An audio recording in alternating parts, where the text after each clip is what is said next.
Hi, Mary. Come in. Have a seat. Thank you. Would you like something to drink? No, thank you. Alrighty. Let's see.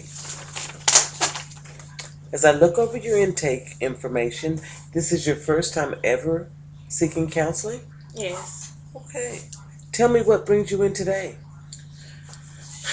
Well, I guess the main reason I'm here, I've just been feeling really down and depressed lately. Um, I've been having some anxiety, kind of almost like panic attacks, if that's what you call it. I haven't been able to sleep well, and I haven't been hardly eating anything at all. Okay. When did these symptoms start? About a week ago. About a week ago. Okay. Can you think of anything that transpired a week ago that could have brought this on? Mm, I don't know if it may be specific, but the only thing that I really can think of is about a week ago, I go to college out of town and I was on campus and they were putting up flyers about spring break. And then I was just thinking to myself, I really don't have plans for spring break and I have to go home. And from that point on, I was kind of just sick and depressed about it because I really don't want to go home for spring break. Okay. You don't want to go home. Tell me about home. Who lives there? At home, unfortunately, I'm an only child, so in my hometown, it's just my parents, my dad and my mom. Okay. Tell me a little bit about your dad.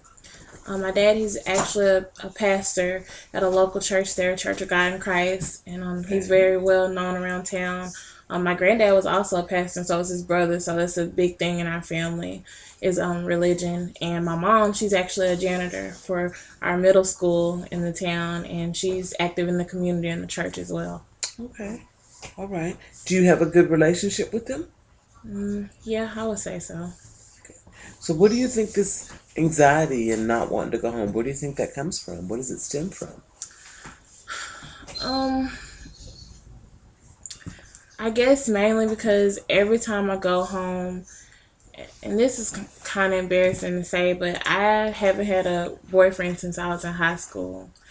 And every time I go home, my parents invite my ex boyfriend over to our house or our family functions, and it really kind of makes me uneasy and uncomfortable because not only do I not like him, I don't like guys at all anymore, and so it's just really uncomfortable for me.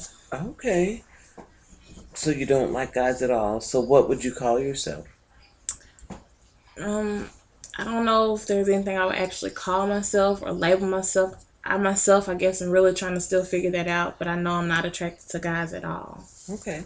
So, you know that you have a strong sexual orientation to females, but you're not real sure if you are homosexual. Right.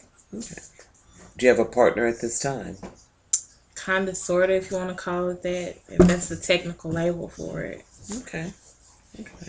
So when did you realize that you were attracted to females and not to males? I guess back when I was in high school, maybe my junior year or so, when me and the guy we stopped dating or went our separate ways or whatever it was. At that time, I just didn't find myself attracted to guys anymore. Not him or not anyone. Okay. Have you ever tried to talk to your parents about this? No, really, for this sort of thing, the way we handle it and the way I was raised, we would either handle with someone in the church or the family. But in my situation, my dad is the figure of our church. He's our pastor and he's also my father. So I really just feel like I don't have anyone to talk to. That's why I'm here talking to you. Okay, I understand. I understand. Well, you've done a good job by speaking out. Talking to someone else and getting it out will help with some of that anxiety and the depression. But I think we have some things to figure out. Um, we need to figure out exactly what your orientation is. Is it just sexual orientation? I think I have a desire. Was I hurt by the ex-boyfriend that makes me think I like females? So we need to figure out who you are and what you want first. Have you ever did any research? Have you looked up any information with regards to sexual identity? Um, I kind of have on the school where I go on the campus, they have all these like little pamphlets, and I think they call them self-help things, and I Hmm. picked up a few, but they're really all confusing. I wish I just had someone to talk to, like I'm here talking to you, instead of trying to read something, to Okay. kind of help me figure it out. What I do know, I'm not attracted to guys at all. I am attracted to females, but I don't know if I would actually want to date one. I'm just really confused. I understand. I understand. And then when you put your parents in the equation, um, what comes to mind when you think telling my parents? I really want to tell them. I just don't think they'll understand. And every time I think about telling them, I just get nauseous to my stomach because of the position that my father holds. And then my mother's very active in the community. And that's just not acceptable where I'm from. Okay. I think we need to make a list of the risk and the positive, because there is going to be quite a risk to come out. I can see that, not just because your parents are into the church, but just in general, society's just not open at this time to homosexuality and lesbians and gays. Those are the terminologies that they use. So we need to find out what's the risk if I come out, and then what could be the positives. Tell me something positive. If I finally release this and shared it with my family, shared it with my church, what could be the positives? I'll just feel like a big burden would be released off me. I can be my true person, who I am, and not feel like I'm a disgrace or have to sneak around or hide my true feelings of who I really am. I will be happier. That is really good. As long as we can see some positives in it, then we have something to work for.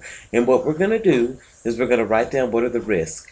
I want you to look within and say, if I come out, this can happen. And just write as many things negative that you can think of. If I talk with my parents, what could happen?